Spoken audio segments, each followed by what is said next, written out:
জীবনে যদি ভালো থাকতে চান তাহলে 7টি কথা মনে রাখবেন। 1. যার কাছে আপনার কষ্টের মূল্য নেই তার কাছে কষ্টের কথা বলতে যাবেন না। 2. জীবনে কারো প্রতি অতিরিক্ত নির্ভরশীল হয়ে যাবেন না। 3. অতিরিক্ত মিষ্টি ভাব দেখাবেন না। 4. যে আপনার সাথে একবার প্রতারণা করেছে তার কাছে আর যাবেন না। 5. আপনি যাদের কাছে অপশন মাত্র তাদের কাছে বারবার গিয়ে প্রতারিত হবেন না। 6. নিজের গোপন কথা সবার সাথে শেয়ার করবেন না। 7. যারা আপনাকে বেশি ভালোবাসে তাদেরকে গুরুত্ব দিন।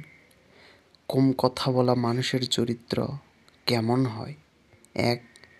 তারা অন্যের কথা মন দিয়ে শোনেন। 2. তারা ধৈর্যশীল হয়। 3. ভেবে চিন্তে উত্তর দেন। 4.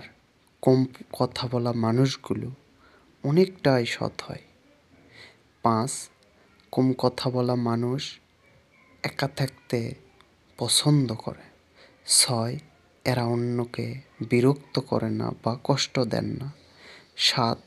কম কথা বলা মানুষগুলো খুব বুদ্ধিমান হয়। 8. তারা একা থেকে নিজের উন্নতি করতে পারে। 9. অল্প কথায় অন্যকে বুঝিয়ে দিতে পারে। 10. এরা ঘুরিয়ে পেঁচিয়ে ফিরিয়ে কথা বলে না। 11. তারা যে কোনো কাজকে মাঝপথে ছেড়ে যান না।